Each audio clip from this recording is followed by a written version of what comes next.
application de l'informatique industrielle, régulation de la vitesse d'un moteur à l'aide d'un ordinateur. Voici le schéma d'une régulation en boucle fermée. Nous allons donc réguler la vitesse d'un moteur. Supposons que celui-ci doit tourner à la vitesse de 500 tours minute. C'est la consigne, 500 tours minute. Après quelques instants, nous testons la vitesse du moteur grâce au capteur qui est ici, et nous voyons qu'il ne tourne seulement qu'à 300 tours minute. L'erreur, c'est la consigne moins le résultat, c'est donc 200 tours minute. La régulation consiste alors à multiplier cette erreur et à agir sur une interface de puissance qui lui agirait sur le moteur pour corriger l'erreur. Nous avons deux types de régulation, soit la régulation proportionnelle, qui est proportionnelle à l'erreur, soit la régulation intégrale, qui est une somme de toutes les erreurs précédentes. Toutes les opérations effectuées ici sont donc des opérations mathématiques. Ici une soustraction, là une multiplication. Un ordinateur peut donc le faire lui-même, et c'est cela que nous allons vous montrer. La consigne et le résultat, ce sont des tensions comprises entre plus 5 et moins 5 volts. Malheureusement, l'ordinateur qui sera ici ne comprend pas ces tensions. Il faut donc convertir ces tensions en une somme de bits que l'ordinateur serait capable de comprendre. Pour cela, ici et ici, nous utilisons un convertisseur analogique digital. De même, la régulation, ici, doit être comprise par l'interface de puissance. L'ordinateur donnant toujours une somme de bits, lui ne saurait pas comprendre cela. Il faut donc un convertisseur digital analogique, ici, pour que lui puisse agir sur le moteur. Nous avons donc ici le moteur. Il est alimenté en plus 12 et moins 12 volts par ici. La commande de ce moteur s'effectue ici, en plus 5 et moins 5 volts. Plus 5 volts il tourne dans un sens, moins 5 il tourne dans l'autre. L'interface de puissance du moteur est donc là. Ici nous avons une dynamo tachymétrique qui produit une tension lorsque le moteur tourne. Cette tension peut être recueillie ici. L'affichage que vous voyez là fonctionne entièrement indépendamment de tout ceci, enfin de toutes les alimentations. Lorsqu'on tourne, il fonctionne et indique la rotation en tours minute du moteur. Voici donc deux alimentations montées en opposition, plus 12 et moins 12, pour l'alimentation du moteur. Je vais vous montrer les trois convertisseurs analogiques digitaux analogiques qui sont utiles pour la conversion. Voici donc le convertisseur. Ici vous avez le convertisseur lui-même, et ici un sélectionneur qui choisit le canal que vous désirez convertir. Il y en a 4. Ici c'est dans le sens analogique digital, c'est-à-dire qu'une tension rentre ici et ressort ici sous forme de 8 bits qui peuvent être compris par l'ordinateur. De même, dans l'autre sens, nous avons ici 4 convertisseurs digitaux analogiques qui permettent à l'ordinateur de sortir une tension ici, qui est toujours sélectionnée par les 8 bits. La plaque ici est reliée à l'ordinateur avec ce câble. Chaque bit est relié ici au convertisseur analogique digital. Il y a en plus pour cela 4 bits de contrôle qui disent au convertisseur dans quel sens va se faire la conversion, sur quel canal, et le moment précis où il faut faire la conversion. Tout cela peut être contrôlé grâce à la plaquette de contrôle ici, à laquelle sont reliés ici les 8 bits, et ici les 4 bits de contrôle. Le bloc moteur est donc accordé à l'interface analogique digitale, avec les fils ici, et relié chaque fois aux entrées et aux sorties. La sortie donc digitale analogique va commander ici la commande du moteur, et la dynamo tachymétrique va donc être accordée à l'entrée du convertisseur. De même, la plaque ici est raccordée à cet ordinateur-là, qui permet de visualiser toutes les données.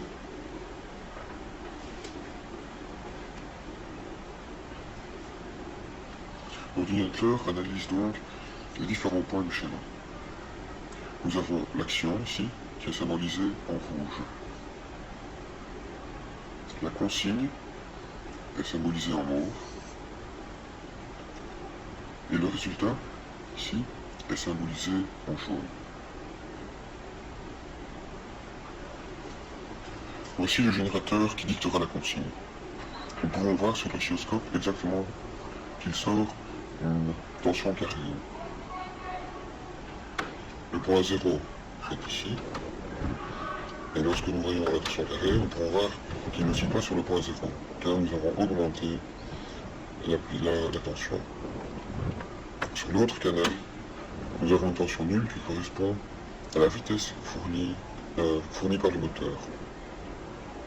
Lors d'une régulation, cette tension varierait également.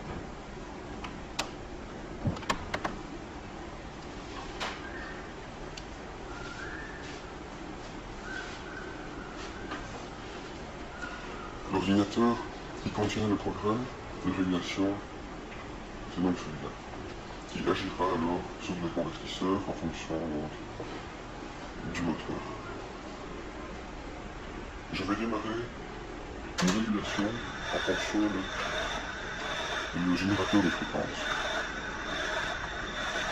Nous pouvons donc voir sur l'oscilloscope, toujours la trace du dessus qui correspond à celle du générateur de fréquence, et la trace du dessous qui correspond à la vitesse du moteur. Comme vous voyez, on ne sait pas faire beaucoup de mesures, mais bien apprécier ces traces. C'est pourquoi nous avons ici le programme que je vous ai présenté tantôt, qui présente exactement ce qui se passe. Nous pouvons donc voir chaque fois ici l'action, qui est en rouge, la constante, qui est ici, ou plutôt la consigne, et la vitesse du moteur, qui réagit quasiment exactement à la consigne grâce au programme de régulation.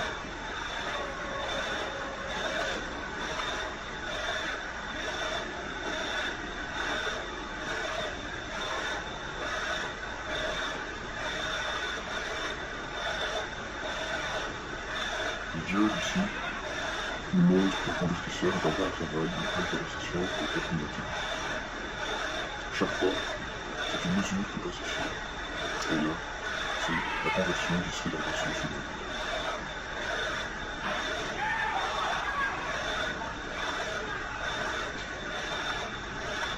L'ordinateur compte un programme de régulation permet en même temps de visualiser ce que l'on voit en action. Ainsi, nous pouvons imaginer le signal carré ici, et chaque fois, la régulation qui est faite en mode tourner.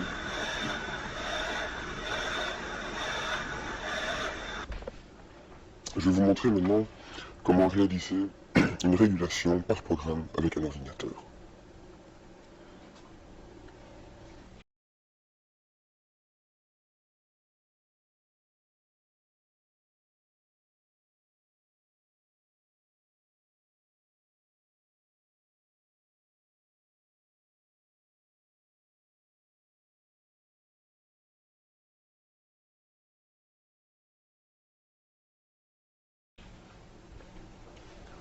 L'ordinateur doit donc être capable de faire une différence du résultat avec la consigne qui donnera l'erreur. Ensuite, dans le cas d'une régulation proportionnelle, il doit être capable de multiplier l'erreur par une constante, et dans le cas de la régulation intégrale, il doit faire une sommation de l'erreur, c'est-à-dire additionner toutes les erreurs précédentes à l'erreur courante pour réguler le moteur. Voilà le résultat. C'est donc la lecture de ce que renvoie la dynamo tachymétrique. L'erreur, c'est la consigne moins le résultat. L'action, dans le cas de la régulation proportionnelle, c'est la constante proportionnelle multipliée par l'erreur, qui est ici. Nous avons ajouté 128 pour des raisons d'interfaçage. Dans le cas de la régulation intégrale, nous ajoutons donc toutes les erreurs. Une variable, erreur précédente, contient maintenant en plus l'erreur. L'action, c'est donc égal à l'action ici, ajoutée à la constante intégrale multipliée par l'erreur précédente. Voici l'exécution du programme. Tout d'abord, il nous demande la consigne désirée. Si je mets 128, comme il est indiqué, c'est le générateur de fréquence qui dictera sa consigne. Si je mets un autre chiffre, comme 140 par exemple, c'est l'ordinateur qui fournira lui-même sa consigne. Dans ce cas-ci, je vais mettre 128. Voici maintenant une demande de constante proportionnelle.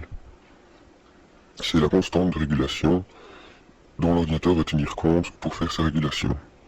Je vais mettre 3. Et la constante intégrale, nous n'allons pas l'utiliser pour l'instant. 0. Voici la régulation qui s'effectue. La courbe que vous voyez, c'est l'action. Voici donc l'autre ordinateur, l'oscilloscope à mémoire, qui analyse toutes les données. On peut voir la consigne dictée par le générateur de fréquence. Je vais maintenant relancer le programme sans changer les données, c'est-à-dire une constante proportionnelle de 3 et une constante intégrale nulle. Nous pouvons voir alors maintenant, en rouge, l'action faite sur le moteur. Nous voyons toujours la constante, et en jaune, nous voyons la vitesse réelle du moteur. Je vais vous montrer l'erreur qu'il subsiste entre les deux. Examinons un peu exactement la consigne. Lorsqu'elle monte brutalement, nous voyons que l'action sur le moteur est très forte et que le résultat du moteur est très lent. Ce qu'il y a comme différence entre les deux, ici, c'est l'erreur. Il y a moyen de la combler et de la diminuer en augmentant le coefficient de régulation proportionnelle. Je relance maintenant le programme, toujours avec une constante intégrale nulle, mais avec une constante proportionnelle de 10. Voici le résultat.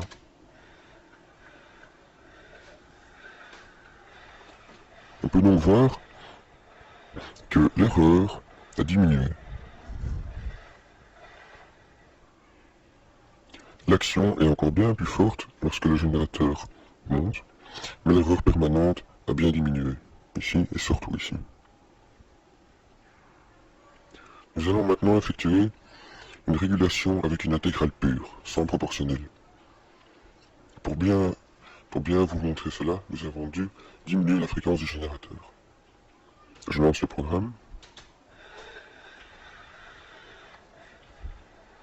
Nous pouvons donc voir que l'erreur ici est quasiment nulle, mais que le système oscille autour de la consigne. L'erreur instantanée n'est pas nulle, nous le voyons ici, mais l'erreur permanente, à la fin, est quasiment nulle. Dans ce cas-ci, la constante intégrale est de 1. Je vais maintenant effectuer une régulation avec une constante proportionnelle de 5 et une constante intégrale de 1. Voilà ce que ça donne.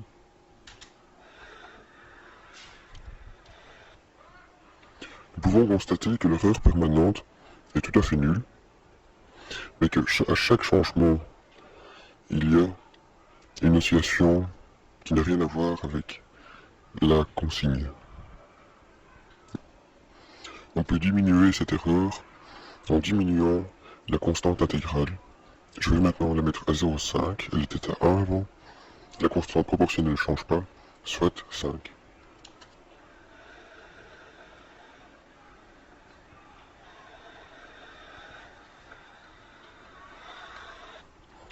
L'erreur de dépassement est moins 30.